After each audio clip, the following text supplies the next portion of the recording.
Y empezamos hoy analizando y discutiendo un poco más a fondo esta noticia, ese deseo separatista de los catalanes que continúa y parece que continúa con más fuerza. Ya han hablado de un referendo para el 1 de octubre. Saludamos a nuestro invitado Miguel Benito, experto en política internacional.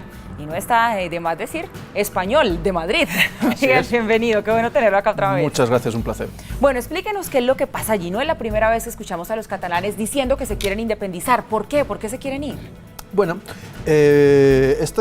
varias regiones dentro de España tienen una historia un poquito particular, una serie de particularidades, y la propia construcción nacional española fue, frente a la francesa, por ejemplo, muy centralista. La española fue más bien tendiendo hacia un equilibrio con las periferias. Eso generó, ya digo, una cierta historia distinta y unos sentidos de pertenencia desiguales, variables, modificables con el paso del tiempo. Y bueno, actualmente esos elementos que cada ciertos años rebrotan y reaparecen, pues están cobrando fuerza y están tomando esta fórmula de ir hacia un posible referendo de independencia.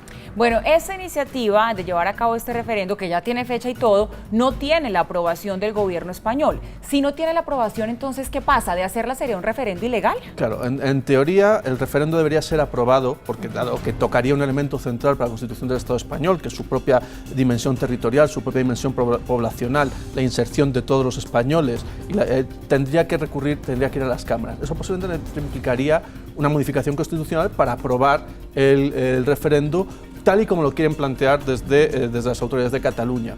Entonces, dentro de esos mecanismos, ya digo, tendría que pasar por las leyes nacionales, en primer paso, dando el paso hacia el referendo local.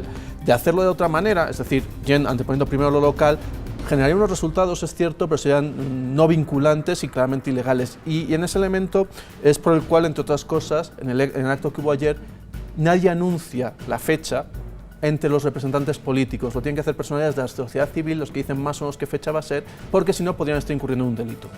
¿Qué pierde España si Cataluña se independiza? Evidentemente pierde una de las partes más importantes de España, las que más aporta al producto común, en términos de impuestos, etcétera, etcétera, y una región, ya digo, muy importante dentro del propio peso español, muy tradicionalmente vinculado a la industria del comercio. ¿Eso es lo que mueve la economía catalana, el comercio, básicamente? Fundamentalmente el comercio. Ha sido también durante mucho tiempo industrial. Cierta parte de la industria textil, por ejemplo, estuvo históricamente muy vinculada a Cataluña. Bueno, y por el otro lado, esa otra cara de la moneda, ¿qué ganan los catalanes con independizarse? Pero además, ¿cuánto les cuesta funcionar ya como república, como Estado independiente? Bueno, les supone cargas que hasta ahora no han tenido. Es decir, por ejemplo, política exterior y defensa son dos cargas que no han tenido de una forma específica y diferenciada. Eso es un gasto importante, sobre todo si estás construyendo, por ejemplo, un ejército desde cero. Te supone una inversión muy alta. Te supone perder parte de la solidaridad y de la movilidad interna. Y sobre todo, el gran tema y el gran caballo de batalla, quizás los debates que se produjeron hace unos meses entre representantes del Gobierno de España y el Gobierno de Cataluña, es la inserción en la Unión Europea, dado que automáticamente Cataluña quedaría fuera de la Unión Europea, claro, y tendría que pedir el reingreso a la Unión Europea, donde sería muy improbable que los Estados miembros lo autorizasen. De hecho, en semanas anteriores hemos visto viajes internacionales del así llamado ministro de Exteriores de la Generalitat de Cataluña, Raúl Romeva, que estuvo, por ejemplo, en Colombia hace poco con la canciller Holguín, y no ha conseguido ningún apoyo internacional, dos apoyos muy pequeños en realidad, a su proyecto de independencia. Bueno, mire, ya que usted lo menciona, le iba a hablar justamente de ese tema, porque Pep Guardiola, este famosísimo entrenador de fútbol, ahora es el que está en el centro de la polémica, porque este fin de semana pues fue él el que leyó el comunicado en público, digamos que tomó como las banderas de este movimiento, y una de las cosas que dijo fue que solicitaban el apoyo de la comunidad internacional para esto y contra el abuso de un Estado autoritario. Mi pregunta iba dirigida un poco hacia lo que usted nos comentaba. ¿Es este un tema de interés y relevancia para la comunidad internacional? Evidentemente no. Lo que pasa es que se están utilizando métodos alternativos a la institucionalidad.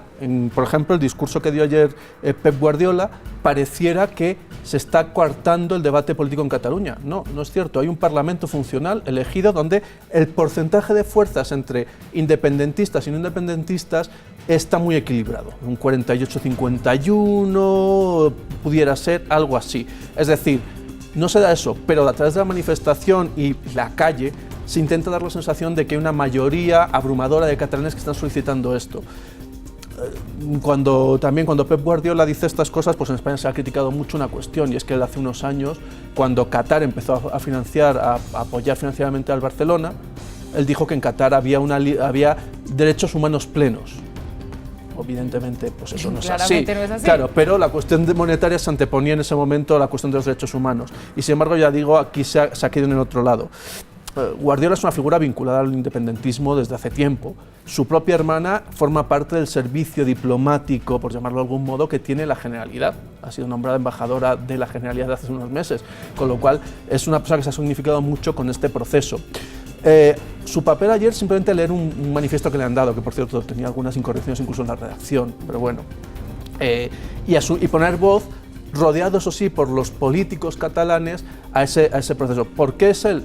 Porque es una figura simbólica que nos une a un elemento muy emocional, que es el deporte, y la construcción nacional de algún momento tiene unas cuestiones muy sentimentales, como la propia del deporte, y el Barcelona como gran símbolo de identidad de Cataluña.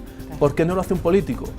Bueno, entre otras cosas porque es parte de la élite política de Cataluña, derivada sobre todo del antiguo Partido Convergencia y Unión, Pujol, Mas, está involucrada en escándalos de corrupción, con lo cual asociar el movimiento nacionalista a la corrupción sería negativo. Por contra, se intenta llevar un elemento más sentimental, más personal, y ya digo, Guardiola ahí juega un rol de apoyar formalmente, pero es un discurso que le han dado hecho y él simplemente lo lee.